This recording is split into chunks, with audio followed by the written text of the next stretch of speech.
Hi everyone, this is Meldz, and today we are here with Suzanne.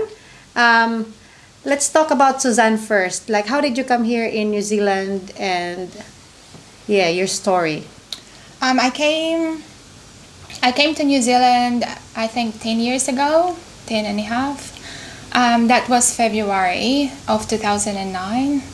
I came to personally I came to meet my sisters because I'm half Kiwi, half Filipino, so all my family side of my parents, I mean of my mom, they're all in Manila, and then my father's side are all in New Zealand. So I came here to meet the father side of my family. So I've got two half sisters, and then after that, I studied nursing back home. So I came here to work in Middlemore Hospital, and then I stayed there for 9 months, and then I left because I wanted to start my own business. Ever since that day, I haven't returned to nursing or practice nursing. So it's been like 9 years, 9 to 10 yeah, years. 2019 is 2020. Yeah, it's 2020 now. Yeah, it's quite fast. It doesn't feel like that, but yeah. So you started you went to Philippines and started business there. Yes. So what happened was I left nursing, and then I told my mom that, Mom, I'm gonna go back home and open up my business. And then I was inspired by the New Zealand products, because back home we're saturated with everything made in the USA. So we have like USA vitamins, we have like USA creams, everything. And from memory, I was inspired by the health options. I don't know if you know health options in Manila. So they all like baby food for from USA, and everything is just US. So I said, actually, New Zealand products are way better. And if you would remember 2009-10, that was the time that the organic and the natural things are starting. So I think I said, oh, there's an opportunity here. And back home in Manila, you go to even like an upmarket shopping mall, I don't see much of an organic thing. Usually organic started with babies product, but not for women. So I went to Wellington here in New Zealand. I went to Wellington, and I've met with Trilogy International. Trilogy is the red one with Trilogy for face cream. And then that time they were they have the product that's like, I feel like this can work in the Philippines. So I brought the brand to the Philippines and basically started with that one, and then another brands followed, which is Antipodes. The green one that you see, usually Trilogy and Antipodes, you see them in pharmacies nationwide. Yeah, so they are natural, they're organic. So I think, oh, okay, I think Philippines is ready for that one. And then I think 3 years later, I decided to bring in Manuka honey. But it did not. I did not go through the Manuka honey. I think that was the most challenging part, because there's already a lot of honeys back home, especially from UK or Canada or USA, Australia. And Manuka, they get so confused. Like Manuka is like manok. So every time I talk to someone, they think it's a honey. I don't know if they're making fun of the product, but I get a lot of comments asking me if it's a honey from a chicken. So I said, oh, okay, this is taking so difficult. But anyhow, the Trilogy and Antipodes went on, and during my time with Trilogy, for 7 years I was with them. Philippines, actually, this is surprising. They rate Asian markets from 1 to 5 which country is performing well, and I was able to put Philippines in always the third. I don't know who the first one is, they don't show me, but I think that business became successful. So naturally, that time I wasn't intending to leave nursing, but I just kind of like drifted away and Enjoyed business? enjoy being doing business. And I just drifted away from nursing, and I think that was just the natural way, and I enjoy what I'm doing anyway. So is it still existing now, the business in the Philippines? No, we closed it 2 years ago. And I think what happened was, I think with a lot of markets, because Trilogy and Antipodes become so big, they did their own export, as probably you already know, in China. Basically, if, for example, if we put it in a pharmaceutical point of view, that's why we have Pfizer offices in the Philippines, right? That's why we have GlaxoSmithKline offices, because once it's actually the brand, when the brand gets bigger, they just set up their own. Yeah. Rather than they don't hiring, need someone middlemaning yes. Rather than hiring distributors myself. So yeah, that's basically what happened. Yeah. So, so let's talk about what you are doing here now in New Zealand. Because while you were doing that, you're also doing something here in New Zealand. So, I met my husband. We met in the hospital. We met in Middlemore. So I was working at Ward 23A, which is a geriatric ward. And then my husband was a pharmacist there. And then basically I think ever since we're trying to work together, like it happened that I drifted my husband to my Philippine business. He actually went to the Philippines, stayed there for I think a year, and then he learned a little bit of Tagalog. And then since he is a pharmacist, so I'm kind of like drifting to his Towards pharmacy his- side as yeah. well. And I think as for nurses, it's not that difficult because we Yeah. kind of like have an idea of understand how they do it, and interest as well, because they also deal with patients, sick people, and that's basically what we do as well. So some of you probably already been to Botany Junction Pharmacy. So we used to own that pharmacy. We sold it 2 years ago. That was the Unichem in Botany Junction. And then we sold it because we thought of, there's a lot of, I think there's a lot of challenges happening in the pharmacy industry at the moment. There's a lot of changes. As you're aware, there's Big companies coming. big Australian companies coming. Yeah. So, we decided that perhaps it's the right time to let go of it and change the way pharmacy is doing in New Zealand. So that's where you decided to innovate. Yes, and yes, doing yes. this online thing. Tell us about more about the Pilldrop. Yeah, so when we sold Botany Junction Pharmacy, You still have other yeah, we also pharmacies? actually have a community pharmacy, a small one in Parnell. That's across the just across the Rose Garden in Gladstone Road. So we have that one too. It's a small one, so we feel like it's easy to manage, so we keep it. Now we have this Pilldrop, so it's literally Pilldrop. Pilldrop Pharmacy, so it's the first New Zealand digital pharmacy. So we think Very challenge, different. yeah, very different. I think the challenge with Pilldrop is that bringing what pharmacy is, which is the management of patients' medications. So with Pilldrop, you won't see us selling perfume, or you won't see us selling shampoo or anything like that. So we concentrate on medicine Medications. management. So for example, what we specifically do, instead, not just delivering medicines to patients' homes, but also bringing the pharmacists to their homes. In particular, if I've been an assessment nurse in Middlemore, so in particular, like if patients are newly discharged, a lot of times there are changes in their medicines, and once they're in the hospital, us nurses will help them to give it, to manage it. There's changes from 10 milligram, timing. now it's 20, and they get back home, they're on their own Confused. and confused, and a lot of times they mix the old medicines with the new ones. Oh no, so there'll be double dose. Yes, of- and the old, especially our elders, like they don't want to throw things away, so they try to keep it because for just in case, but there's actually no just in case. So so that's where Pilldrop comes along. Like we go to patients' home and help them with their medicines management. If they're having a problem with supply and they can't physically go to a pharmacy, we deliver them. So we do 0 prescription fees, and our delivery is free, and all the pharmacy services are actually funded by the DHBs. So we were able to get funding from, I think, 6 DHBs. So that's your Manukau, Counties Manukau, Waitemata, Auckland, West Coast, Christchurch, and I forgot the So sixth 6 one. DHBs. Yeah, but 6 DHBs. So it's very well like approved and yeah, it's licensed. It's a licensed pharmacy.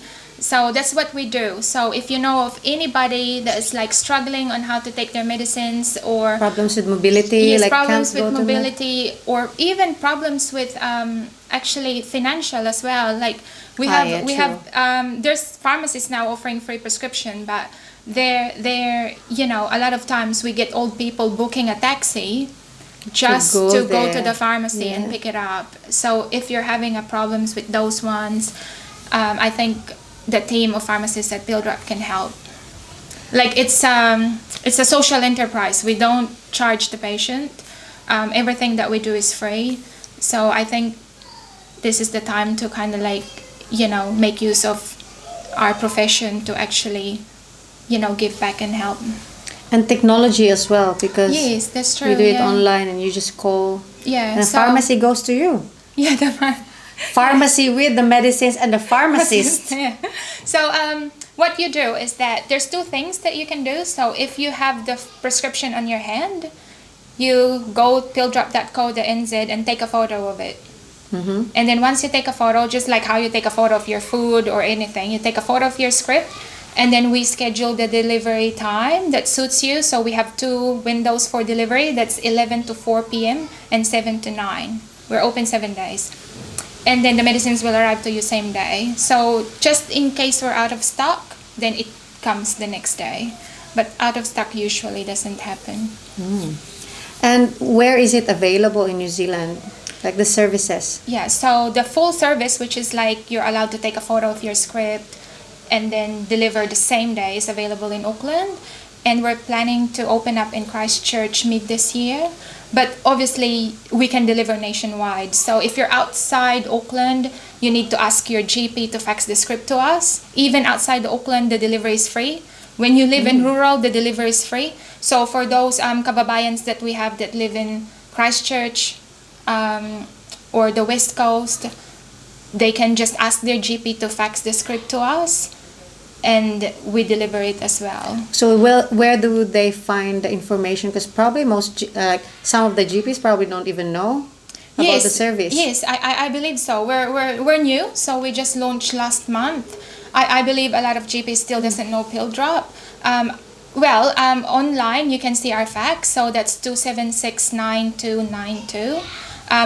Patients can't fax the script. It's only the GP that's legally allowed to fax your prescriptions. So our phone line is always open 7 days a week, 24 hours a day. Those are my kids. So that's 2799090. Okay. So can we tell us, so it's you've set up pharmacy, you've owned and set up some pharmacies here in New Zealand, what, 3 pharmacies? 3, yeah. And then also did some business in the Philippines while doing that, and managing a home with 2 kids. Yeah. So how did you do all of this? Like, what are the struggles? Some people don't see it as a struggle but as a challenge, but I think you're one of those people that don't think struggle will pull you down but will keep you on learning Yeah, I think new things.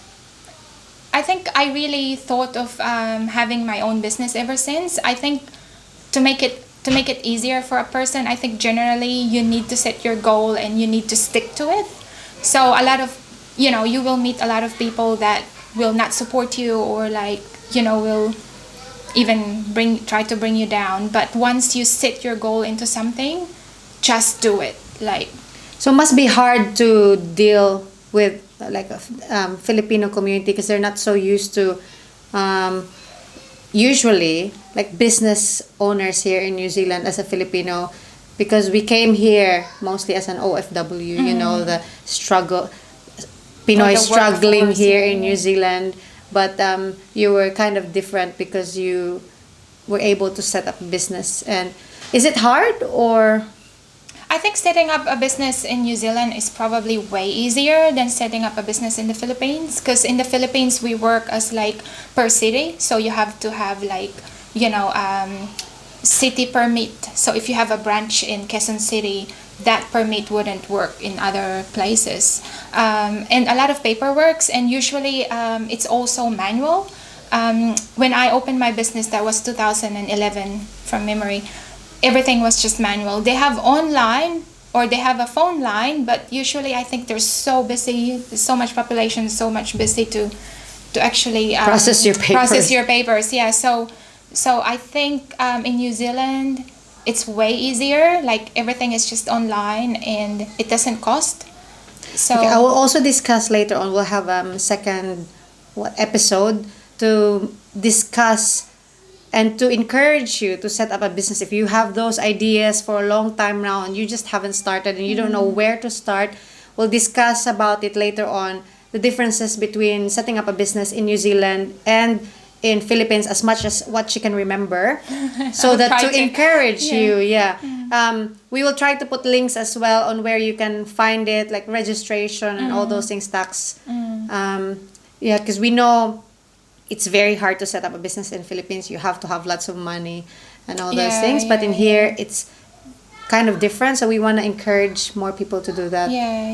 And also even your tax returns, like they're just all online, and you even get reminder from IRD, like your email, it says you're due for your tax. So everything is like straightforward and easy. I think like initially, if your business, I think if you're hiring like 1 to 3 people, you can do the tax yourself, and you can there's like zero now, paying for your employees. So everything is a lot easier now, but when you get to 4 and above, perhaps staff, then I think you can have like an advice from an accountant. You don't need a retainer accountant, I don't think so, but on your like yearly file return, then I think that's when the accountant can help.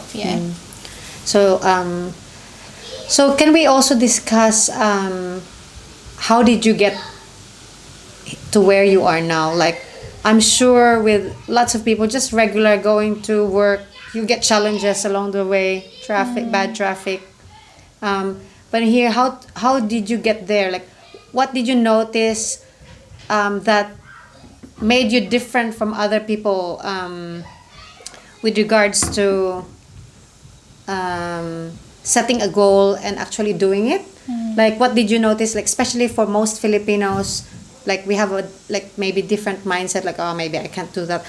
We're really good workers, we're really good followers, but I don't think lots of us can. I think all Filipinos actually work hard. We work hard, but not really wanting to be like standing out and like be aggressive on their dreams, and like they would probably never think that they can actually be really successful here in New Zealand. I think it boils down to, I think initially probably it takes time before we realize what our goal actually are. For example, like what is your actual goal? Is it actually just to come to New Zealand, or is it actually to earn more or to have a business? But on my experience, really, like honestly, if you're doing things to earn, it's not gonna work. Like, you really need to have passion, and you really need to like what you do, because life can be tiring. You've got so many things going on. You've got your family, you've got your personal problems, you've got work problems. So once you wake up every morning and you know that's exactly what you want to do, you just keep going. And for those ones that are like thinking of having a business, just do it. I mean, you got nothing to lose. You probably lose some money, but hey, you can earn that again. So just do it. Like, there's nothing correct, and I don't think there's marketing books. You can read a lot of those and will guide us, but I think it's really trial and error. Like experience.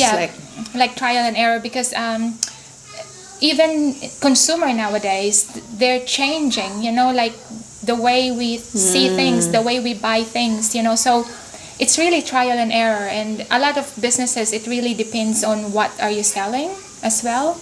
So what you've learned before may not be applicable now, or in later years.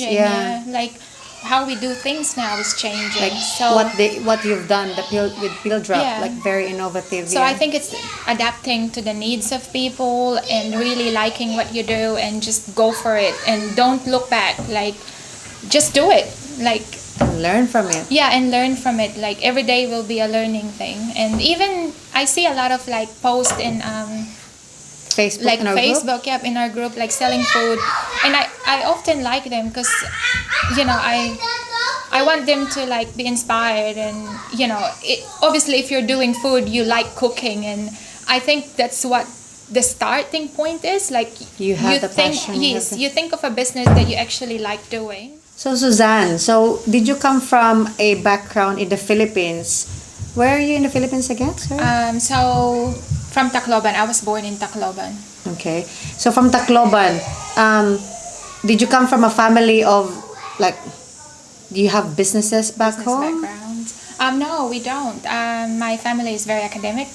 My mom is a teacher, so she actually discouraged me to have a business because she wants to stick to what I've studied. So how did you do it? Like, where did it come from? The urge to do business.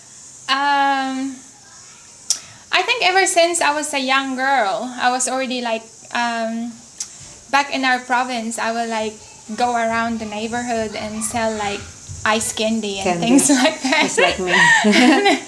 And then I'll make it myself in the morning and sell it in the afternoon. And it was, I don't know if they're buying from me because they like the food, the food, or or I was like a 5-year-old cute girl. But I don't know. But it just went from there. Like it never stopped. Like 2 summers later, I was selling like pancakes on the road, and then 3 years later, I was selling like stickers among my classmates. Like so actually we have the same. But why are you successful and why am I still employed? Could be the difference? Like, everyone can learn from this. I think I want to pick up your brains. No, I think you know what? I always think that everybody can work hard as long as we feel healthy and things like that. We eat well. What did you do differently from most of the people our age? I think I just really save a lot. Like I wasn't going out and I wasn't buying expensive things. This is actually a good message to everyone because most people just look at now. Although it's good to enjoy now, but you have to think of the future. Like back home, maybe we don't really think of retirement plans. Yeah. But in here, you notice like parties of Filipinos are really expensive, catering. Yeah. So did you do all those things or no. just in a limit? My life was boring. Well, no, I didn't. But now I got kids, so I have small kids, and I want to throw like a party for them and invite like let's say 4 or 5 kindy friends because they're kids, so they need to have fun. But in terms of like But 4 to 5. my kids are 3 and 5. 4 to 5 people? Or Yeah, 4 to 5 kids. Yeah. And that's it. But usual birthday parties of Filipinos. And you know what? My kids are born the same day, so I think it's a big savings. You saved a lot.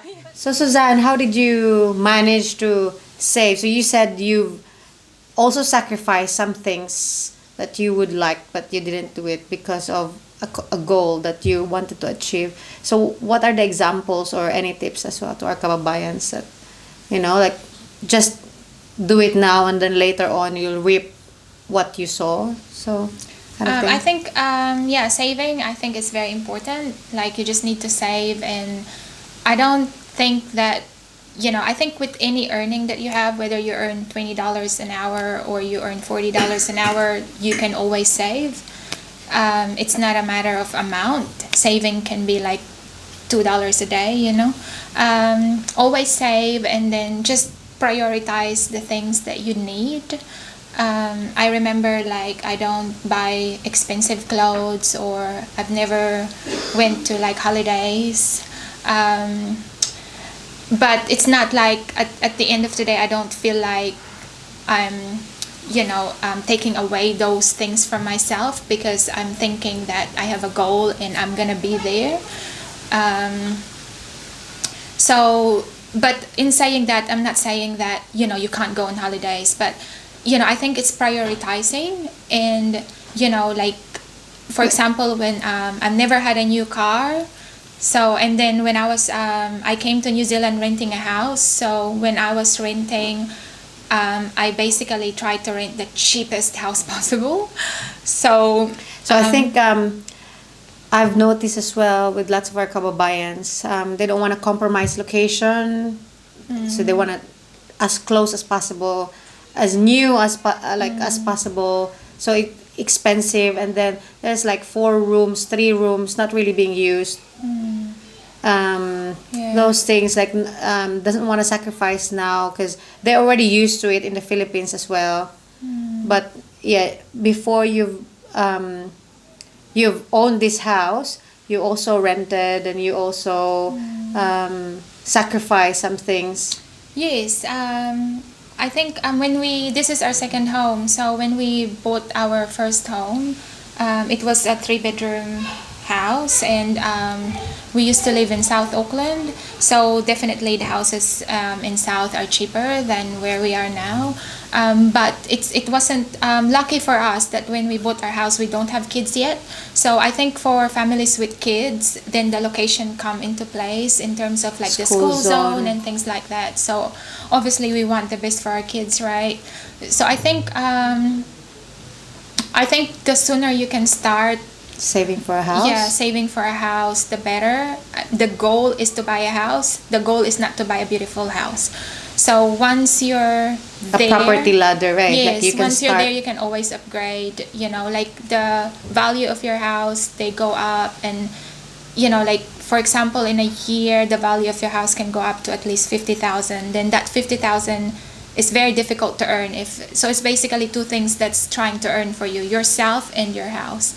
And then you just upgrade as you go, and just, you know. Then you can buy a brand new car later on if you really want that. Brand new after the house. Yeah, buy a brand new car. Cars are really.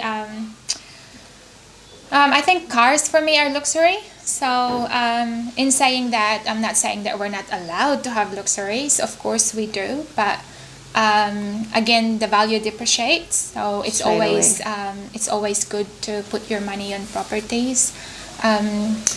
If you don't have, and again going back to like our business talk earlier, if you don't have a mortgage, you don't have kids, start your business. You got nothing to lose. Like, you know, it's not like, you know, if you lose money on that one, you can't pay for your house. It's like, you know, you literally got nothing to lose. Yeah.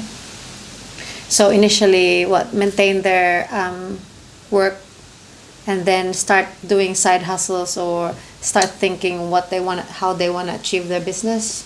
If you would ask me, I would say leave work because Be that's bold. what I do. Yeah. You can't. I don't think that you can actually put.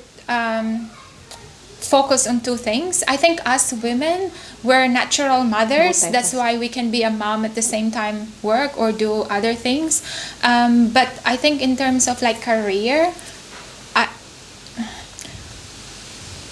you just leave and do it, because you can go back. You know, like for example, talking on my own personal experience as a nurse, my APC lasts for 3-5 years, right? So I was saying 3 years is a good time to know if the business that you set up will actually work or not. So if it doesn't work, then you can always go back, you know, to being employed. So in saying that, I don't think being employed is a bad thing, but this topic is perhaps towards to those ones that are thinking of opening their businesses.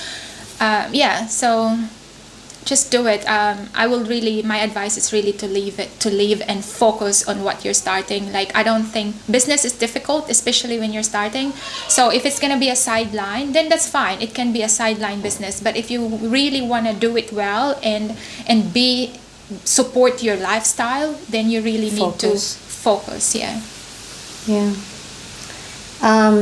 Thank you so much for the tips and for letting us interview you for this discussion. We'll have a next episode about like discussing what are the differences of setting up a business in New Zealand and Philippines. So watch out for our next episode. Thank you. Thank you. My pleasure. Thanks.